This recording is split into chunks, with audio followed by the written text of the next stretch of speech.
Tonight, Taco Trump's tariff tactics get trampled. Will his entire economic agenda go up in flames? Plus, foreign students look like they're at a tennis match as they watch their visas bounce around. And speaking of visas that we'd like to revoke, Elon's leaving the government, but we've got Austin back from abroad. It's good to have you back, buddy. Well, thank you. And I'm told that I am back here voluntarily. Oh, here is Janine's trank dart back, by the way. Yes, she is very good with that blowgun. Well, I am excited to be back in the Phoenix studio, but I do have to ask, are these shackles really necessary? Yes. And why are they necessary? Because I can't be trusted. Because you can't be trusted. You keep running away every time things get a little bit scary, and that's not going to slow down anytime soon. How'd you get the tracker inside me? I just want to know. It was kind of a magic school bus type situation. Also, you might want to get a colonoscopy. Welcome to the Phoenix News Report.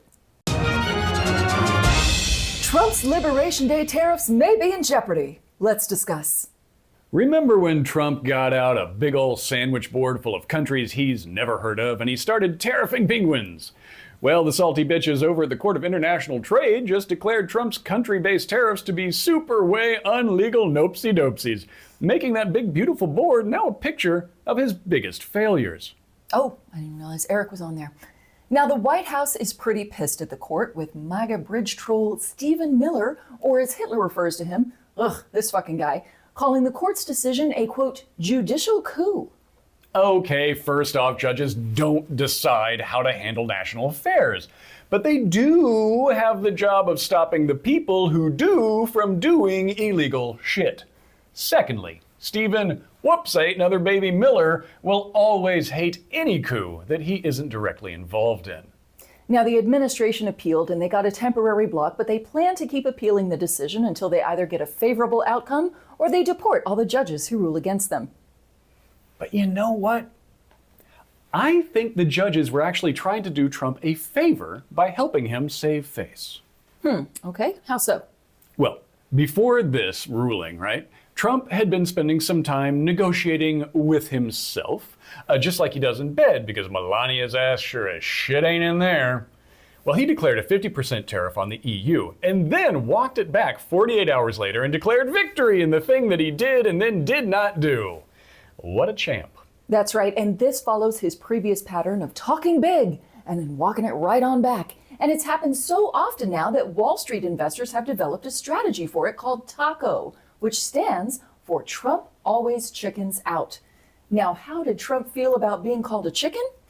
Saltier than the Colonel's original recipe. What's your response to that? I kick out? Chicken out. Oh, isn't that nice? Chicken out. I've never heard that. You mean because I reduced China from 145% that I set down to 100 and then down to another number? Yes, that is exactly why. You know, we have the hottest country anywhere in the world. I went to Saudi Arabia. The king told me. He said, you got the hottest we have the hottest country in the world right now. Oh, yes, that is because you cut all the funding for climate initiatives and now we are all going to burn to death? I said, where are we now? We're at 145%. I said, whoa, that's high. That's high. Sir, you are the one that made up that number. That was actually you. But don't ever say what you said. That's a nasty question. Go ahead. Understood, sir. I'll go ahead and deport myself now. Thank you for your time. But if Trump would just let those hot, sexy bitches on the Court of International Trade have their way, he wouldn't have to worry about chickening out anymore. They could have pre-chickened all the trade negotiations for him. Unfortunately, the chicken is not fried. This was probably going to end up all the way in the Supreme Court and totally screw like 3 different trade negotiations that are currently going on. But I want to know what's going to happen to the penguins. Won't someone think of the penguins? Speaking of judges laying the smackdown on Trump, his latest war against Harvard, a school so renowned it's often called America's Harvard, isn't going so well. Trump is threatening to take away $3 billion in grant money from the university. That way they won't be anti-Semitic anymore and will be more like upstanding citizen David Duke and those nice Proud Boys. Trump has said that he will redistribute those $3 billion in grant dollars to trade schools, presumably like Trump University. Oh, I'm sorry, I mean to say exactly and specifically like Trump University. The administration has also paused all new applications for student visas because it wants to review applicants' social media to make sure that they are safe to be in the country. Hell yeah! We should totally screen people's social media to see if they should be allowed here. In fact, I have an account we can start with right now. The administration also tried to take away Harvard's ability to have international students, but a judge smacked that one right on down. Given the relentless attacks on the finances, students, and independence of Harvard and other universities, we wondered how this was all going to play out. Well, here to tell us from 2 years in the future is our chief future correspondent, Jen Haston. Sup, new fish? Hi Jen, what's going on with the whole are you in jail or what thing you got going on? Oh, right. All this. Well, you bitches remember when I got my degree back in 25? Yeah, so that one on my permanent record is what the prosecutor told me. Seems by getting a degree, I violated the First Amendment. Say what now? Yeah, so my school wasn't on the Trump accredited list, so posting online about getting a degree from there was somehow considered non-Trump approved woke speech, which is a violation of Trump approved free speech. That makes no sense. Now you get it. So they tell me I committed a DEI crime. And then the guy from HHS testified that I have a persistent female syndrome, which added to my sentence until at least menopause when I can apply for parole. Even being a woman is a crime in the future? Actually, that tracks. What? No, being female isn't a frickin' crime. That would be stupid. Wait, but you said Being female means you are planning to maliciously be a welfare queen because Trump gives pregnant women $1,000 to cover all their costs. Being female is also premeditated attempted murder and attempted tax fraud, just in case the fetus turns out to be non-viable. So Trump thinks that $1,000 will cover all the costs of pregnancy? What the what? No, dummy. Obviously, $1,000 won't cover all the costs of a pregnancy. That's why you get it in the form of a BOGO coupon, redeemable at your local Trump hospital and casino, which are the only accredited medical institutions left in the country. So yeah, now I'm in prison. Just sitting here in my cell in Uganda, bored off my cigarette-filled butt. That's like the fourth most depressing Jen yet. Okay, Jen, thanks for that report and extremely bleak outlook for the future. I am going to remember to bake a cake for you about 2 years from now. No, Andrea. 2 years from now, you're gonna give me your dessert every day if you want my protection in the yard. And go ahead and say goodbye to Austin now. They know he graduated from an art school in San Francisco. Chow time. Bye. Give me that pie, bitch. Speaking of immigrants that we'd like to see leave, let me tell you a little story. It's about a country that was crapped on by a really rich man with hair plugs. Then, one beautiful day, that man, having destroyed the careers of countless people, heard that his other job wouldn't pay him the most money ever anymore if he didn't start showing up to work.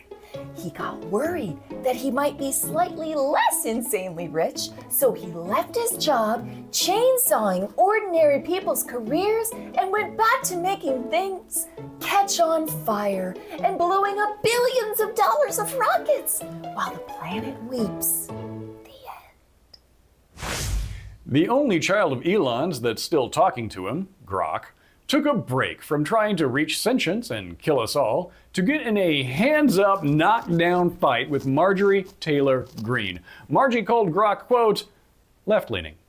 You heard that right. Conspiracy theorist Congresswoman calls AI built by Elon, white guys is the right guys, Musk, left-leaning. Margie made the accusation because Grok had the audacity to say, quote, whether Marjorie Taylor Greene is really a Christian is subjective depending on personal and theological views. Her faith appears to be genuine to her, but public actions create controversy. Here to discuss, and also to punish me for all the bad things I did in a past life, is Marjorie Taylor Greene. Margie, come on out. Where is she? What's she doing there? Yeah, Jesus Christ, Margie. Well, now don't go taking my Savior's name in vain just because I made you pee a little. Didn't. Margie, let's talk about your faith. Because according to Grok, you are not as Christian as you say you are. I am too. Don't you see my necklace? I think the space station can see your necklace. The bigger the necklace, the better the Christian. That one's in Deuteronomy. Okay, wow, a lot to unpack there. Now, Margie, why are you fighting with Grok about this? I mean, what do you care what some AI thinks about you? Because it is not enough just to be Christian, okay? You have to do Christianity like people. Yeah, stop. If they are not totally annoyed by you, then you're not loving Jesus hard enough. That damn robot just doesn't get it. You know what? You know what? I am praying for Grok's soul. Yes, thank you. Thank you. Grok obviously doesn't have a soul. Well, then I will wave at Grok burning in hell from my cloud in heaven, because my soul is more saved than a Confederate statue at an Alabama courthouse. He'll probably be right next to you, Austin. Let me know when you're ready to repent and I can get you one of these. Margie out. Caw-caw! Fucking hell. Speaking of people who suck at impulse control, this is Dan Bongino, who is only 5 years older than me, but whose face looks like the crotch of a prostitute trying to come out of retirement. Professional narc Dan Bongino is opening an investigation into a baggie of cocaine found in the Biden White House back in 2023. A pressing concern for all Americans who care deeply about this issue. Now, if you don't remember this story because it involves an amount of coke that's way lower than what you assume is president of the White House at any given time, Trump accused Biden of doing the Joe-cane, saying he looked, quote, all jacked up, which is confusing because who's ever met a sleepy coke fiend? Bongino wants to know exactly where those drugs came from. Who is the source? How much did it cost? Does the drug dealer accept Venmo? And he wants to know for professional reasons. Type crazy person loses her, oh my God, taking over the world. Speaking of criminals with weird faces, several people were pardoned by the president this week, including Todd and Julie Chrisley from the show Chrisley Knows Best. The Chrisleys are expected to make a quick detour to top off their Botox and then head straight to whatever couch Andy Cohen is sitting next to. Another famous person who might be looking for a pardon soon is Sean Fluffy Combs, the man who read about narcissists and said, hold my beer. Testimony against alleged piece of shit Peen Diddy got absolutely wild this week. Let's check the notes. Let's see, we got kidnapping, arson, murder plots, a lot of domestic violence, drugs, Trump International Hotel, okay, Barack Obama-shaped pills, baby oil, prostitutes, coercion, sex trafficking, breach of contract, revenge porn, lie detector test. Hey, you remember when Justin Timberlake, he did a Piffy song, Mo Money, Mo Problems in the Trolls movie? That was fun. Let's see, applesauce, personal stylist freak-offs, a glove entered into evidence that's calling back to the OJ era, and racketeering. So I guess he's a lock for the Republican presidential candidate in 2028. Ah, geez, I shouldn't joke. That's the exact kind of satire that just comes true these days. Yeah. Now, one thing we learned is that Sean Diddy Cumblepuffs really hates whoever Kid Cudi is. I'd look into that myself, but I absolutely don't care. But if he does get convicted of the, thousands of things he's accused of, he is going to need a plan B. So, Diddles, if you want to be proactive, whip out that checkbook and make one out to Trump Bitcoin International ASAP. Speaking of people with too much money and free time, billionaire tech bro Larry Ellison owns a $160 million super yacht. And when Larry starts feeling a bit low about having so much money, he likes to shoot hoops on his super yacht. Because who wouldn't? But if you were worried about how much pollution basketballs bring to the ocean, don't you worry. Larry has a guy on a boat to pick up any balls that fall off of his epic vessel.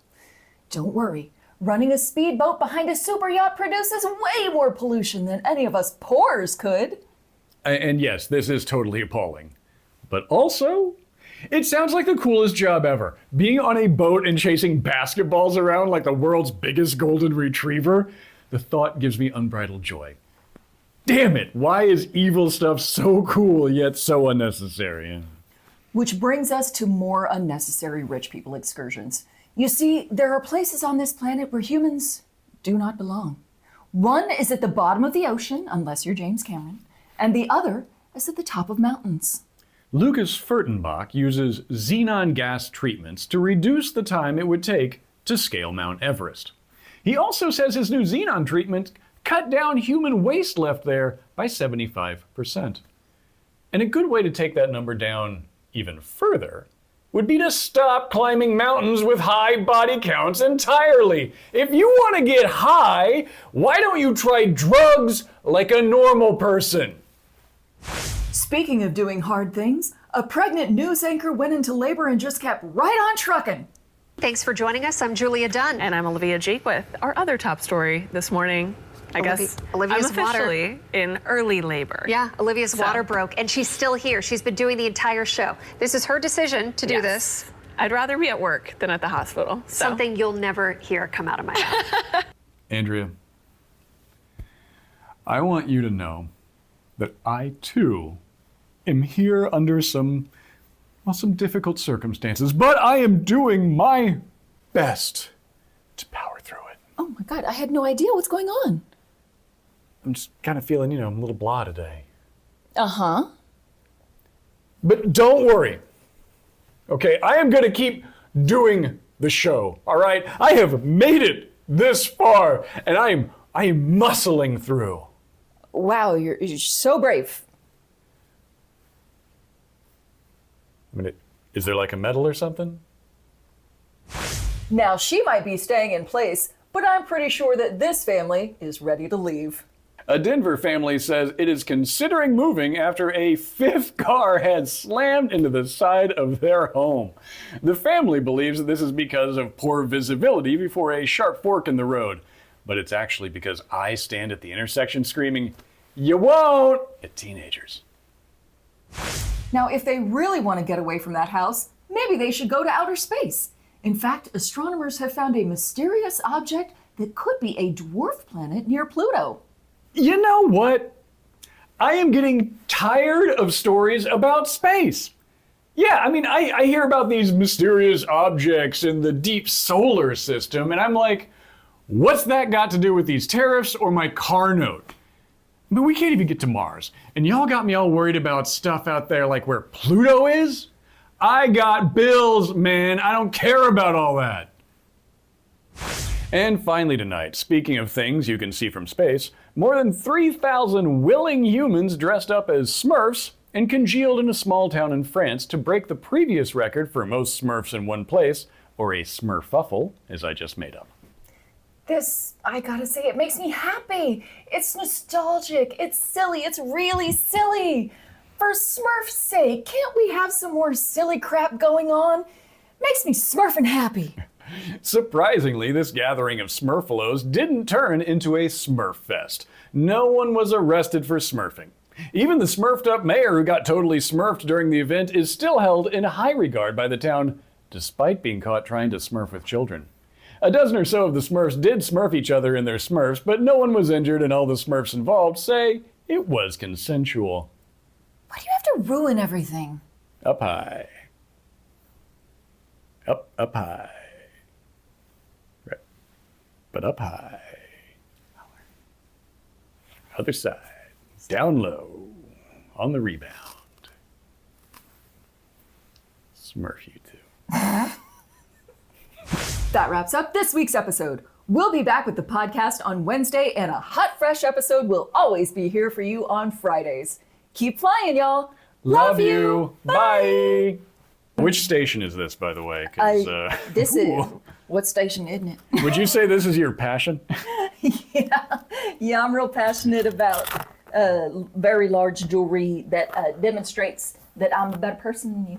Being female is also premeditated attempted murder, attempted facts, Evidence kind of harkening back to the, oh, God damn it, I was doing so well. You were doing really good. I was doing so well. That was pretty good. Was it? Was that good? Did I nail it? Am I youth now? Do I have vigor? I'm going to try and stand up without making noises. Ow. So much popping. I see how you got from point A to point B. Will you please tell my father who paid for it that? Hey, Paul. Love you, Paps. Hey, that was some nice money you had there. Yeah, you did, and now it's gone. But Shame about that. No, he's doing the thing that he went to school for. So. Oh God, no, no. Well, you're doing graphic things, and you went to school for. That art would have been a trade stuff school. Oh. Much cheaper. Got it. Would you consider that a weapon? I mean, you use it like a weapon, like a cudgel, a bludgeon? I can and I have. I have murdered several vampires using this necklace. It's got kind of like a pointy tip at the end. Ooh, love See that. Take that, vampire. Yeah. Ho ho. Jesus don't love vampires, and I don't either, so I took care of those. Have you read any Anne Rice? I mean, they're hot as fuck. I have. And afterwards, I needed a minute. I had to go do a lot of CrossFit after that. Yeah. Those vampires, they sounded. Ooh, don't Lestat. Don't Lestat. no, Keep going. no. Don't Lestat. I'm with you. I'm with you Okay. 100%. I'm gonna go take a hot shower or a cold shower. I can't remember anymore, and blow up a Toyota Prius with Yeah. a grenade launcher. Does that have a vibrate function on it or something? Yep, it does. Look at that. You're a pervert and you're disgusting.